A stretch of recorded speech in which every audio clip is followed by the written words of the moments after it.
Patrice O'Neal in studio playing Carolines this weekend. 212-757-4100. Are you doing the Thursday night? What am I doing here? What? You're doing Thursday night? Yeah. So they give you the Thursday, Friday, Saturday, and Sunday? Yes. So you're camping out there. Yeah, I'm there I'm make my triumphant return to Caroline's Comedy Club. Once again, not being retired. That retirement thing, we were all happy for you. I was thinking about playing the lottery. I'm getting out of this chicken outfit. Where did the rest of the guys go? They just gone. It's confusion. It's just gone. Yeah. Let me state this right now. Charlie Sheen? Charlie Sheen. But I'm gonna say, what's your take? It's a weird take. My take? Yeah. He's a free man. We should all be jealous of him. Free at last, free at last. He's a free man. We've seen a free man. You make fun of that motherfucker, but he's a free man, dude, and that's a great thing to be. But I don't give a fuck what he do. You do agree he's not as crazy as the media is making him out to be, right? I think that he is. He's a peculiar guy, but who cares though? It's like I think he had been on whatever he's been on. He's been on Tiger Blood since the day one, and you don't understand, man. People who are cornballs, they don't to be really funny, man. You gotta have problems, man. Any funny guy without problems is a fucking just a douche, right? No one likes him. The more problems you have, the funnier you could be. He's a fucking hilarious. Think of your funniest guys in history. They all had issues. And they understood that at Warner Brothers. They knew they were dealing with a guy that had issues, but that's what made him great. But something happened. I mean, I think You really think he's happy that he lost that gig, though? I think he's a free man, dude. I think he's free. I don't think he wanted to be free at first. I know. I think he's free. He's free. Not. He's just a guy who he is what we all want to be. No, fired. Fucking free. But I mean, no way. I mean, it's not about the gig. It's about his life. He's a free man, dude. Some people don't want to be. Some people feel comfortable being, in the position they're in. I mean, it's two things we're comparing. I'm comparing your spirit. And I'm not comparing his money. I'm comparing a day-to-day spirit.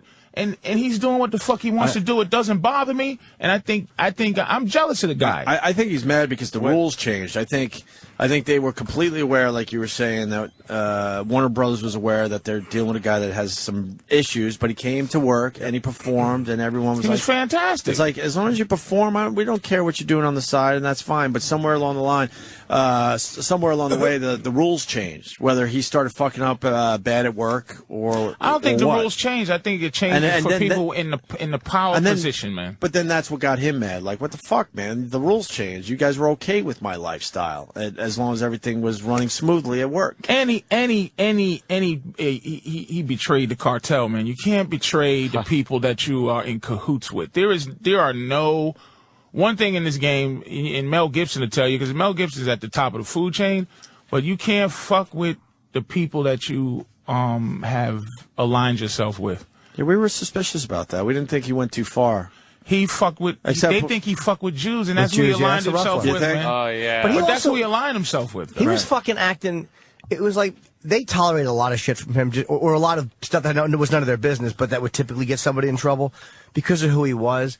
But if he wanted to be out, he didn't have to re-up. He's panicking that he got fired because, again, we've been on that end of it. Man, he lost a $2 million a week cakewalk. Yeah, but maybe it's like he had ex-wives and fucking kids. He's panicking. You're in this business, Jim. I think he's panicking. It's like it's not a cakewalk. You know it's not a cakewalk, and you deal with life on this level, on the radio level. It's not cakewalk. But nothing's a cakewalk, though. Exactly. So it's like to compare money and your. I don't even want to be dramatic and say soul, but to compare your soul and money. It just, to me, it doesn't combine. This gig is a cakewalk. I like Patrice's take on this. It's a new twist that I haven't heard yet. And yeah, this guy can now wake up whenever the fuck he wants. He's got enough money where he doesn't have to ever move out of his house. That's not what I heard. $2 million of fucking still got platoon money. I heard he did not have enough money, and again, I don't know how true it is. Right, I mean, but I know somebody that knows him, and I heard that he was in financial trouble actually a couple of years ago because he has ex-wives and he has a lot of bills to pay. He may be set for life, but he could have just not re-upped. But who's not going to hire him now? As long as he didn't offend, I don't know where this guy Chuck Lorre is on in the cartel. Fucking the cartel. Well, it's a lot of cartels, man. But he's talking about how he doesn't want to wear the funny shirts anymore, so he's going to get another gig where he has to wear funny shirts. Don't ever fuck Where's me, he going to go? Don't ever fuck me. Okay. He's got Major League 3 or another sitcom where he wears funny shirts. Can I maybe a reality show? Can I say something like my carrier is AT&T or my I don't know, I'm doing commercials, but I just that's who I have, or even Comcast cable for my cable. You call them, they cut off. I guess Showtime, and at this point is to wearing funny shirts somewhere else. Showtime cut the movie channel off, so now the movie channel is alone without a package that you have to buy. And I'm like, well, why don't you just put movie channel out of business? No one's buying the movie channel outside of a package. And I go, look, if I have to pay for the movie channel and I want the movie channel, here's what I'm going to do. I'm going to leave to go get fucked somewhere else because getting fucked by Comcast, I've been there with them for 6 years. So I'm not going to let you fuck me, and I know you.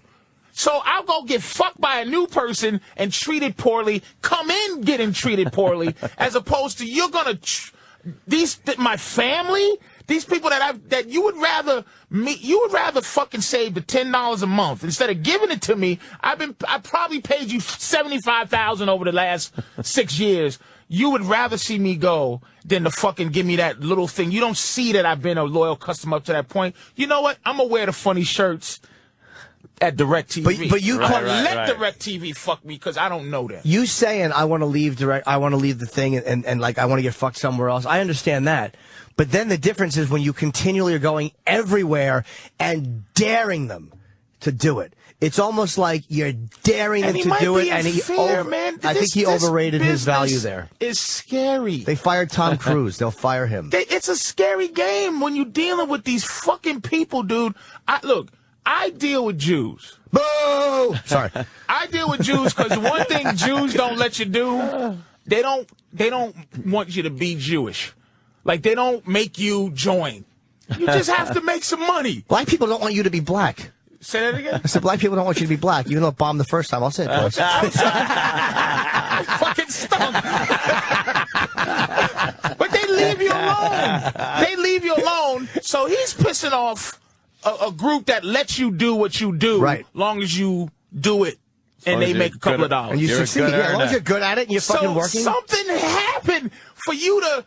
Like, for him to be screaming, something happened. For him to continuously be talking and all of a sudden, he done lost it. Something happened, man. He's either scared to death, because look at who he named in his fucking team of guys. Mel Gibson, Sean Penn.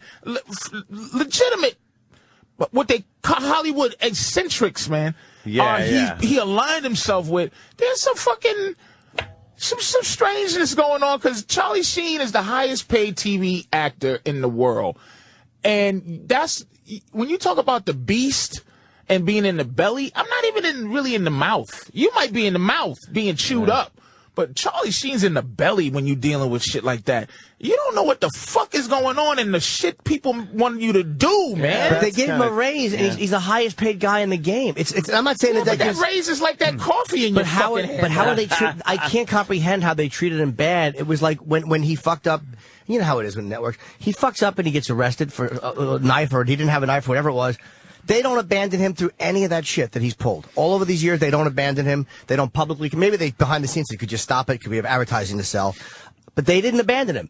And then he just dared them and dared them. And Chuck Lorre. But don't get that confused. He didn't just come out of nowhere and start saying fuck Chuck Lorre. No, he was annoyed, and I'm sure he was probably annoyed for a long time. His emotions got the best of him, and I think he felt like he was untouchable. He felt like exactly. You get to a point where you feel like you're untouchable. I hate to bring it back to us, but me and Ant, when we were at NAW getting ridiculous ratings for many, many radio stations, we truly felt untouchable. Like, we were getting yelled at, like, shut up. You're not going to fucking fire us. We felt untouchable. You know why it's different for you two? You two guys and then the rules, fucking Long Island assholes who weren't you were untouchable. We were, but that's why I brought the rules change, and we didn't realize that at the time, that the rules were actually changing in front of our eyes, but we didn't want to see that. We still thought we were untouchable. You still have an excuse, though. You have an excuse because... What's our excuse? Your excuse... We fucked up really bad. Your excuse is that you're actual human beings who have paved a path for yourself. So in reality, you look at this game like we worked hard and we got to where we had to be, which was legitimate thought. Charlie Sheen has been raised in this business, man. His father was a major player. His brother was a major player. He's not a fucking boob. He knows what's going on in this fucking game. He's just not like, golly gee whiz, I'm untouchable. This guy knows the deal. He overplayed his hand. I think you're wrong. He overplayed his hand. He thought he was untouchable. It happens because you get into that same... I think he overplayed his... Because nobody wants to, especially when you can get out of the gig... Nobody wants to walk away or get fired from a $2 million a week gig.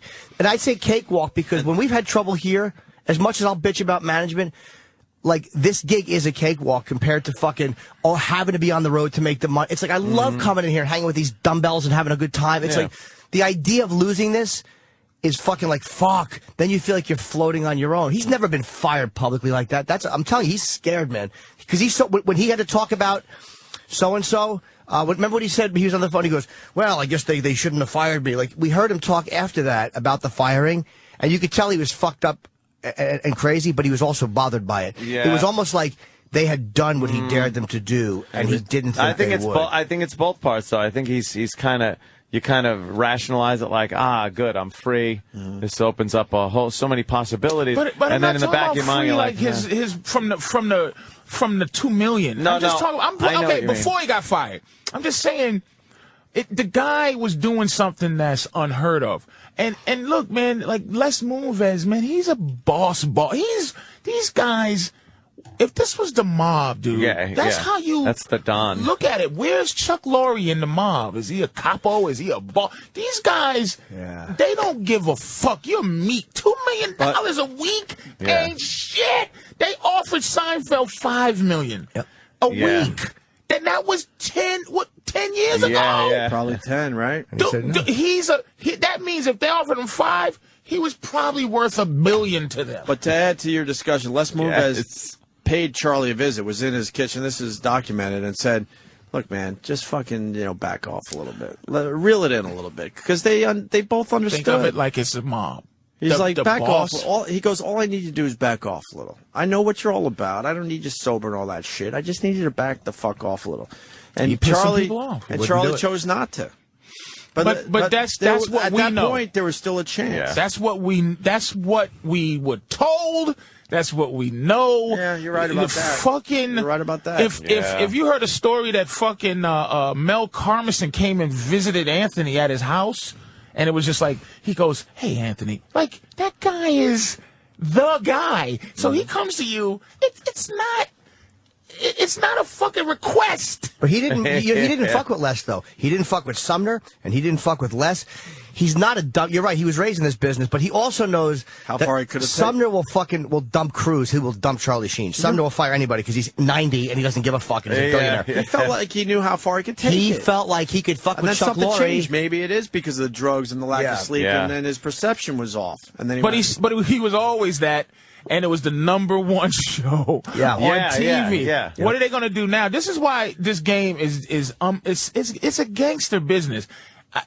When we talk shit about the Bridges, I try to keep my head low. I do. I try to be old, crazy, fat man and shit. I'm not trying to really know what's going on, dude. Because people ask you to do things, and they tell you to do things. Once you do it, it's like the mob. It's the mob. Hey, Patrice, do me a favor. Listen, we're gonna let you win an Oscar if you just do this. And you go, yeah. So if you're an avarice person and you want it all, yeah.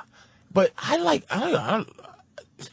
I like a little more under the radar. Like somehow Bonanno is still lived to be a ripe old age. Somehow, who's the other boss that lived to be a ripe old age? Fucking the the one who they thought was crazy, but it wasn't. Carlo, no, the boss. Carlo, not Carlo. The one in the Vincent the Chin Gigante. No, not the Chin too, but the boss of the boss. Paul Castellano, who was shot for that family. The guy walking around in the bathrobe. The old one, Carlo Gambino. Gambino lives to be to figure out how to live to be a ripe old age in this game is the same thing. I look at this game like it's the mob, man. It's scary. It is a good way to look at it. I just stay as a capo and just go put in some work and I'm an back earner. off. I'm a good earner. But here's who here's a great example. Charlie was Joe Pesci. He's a made man.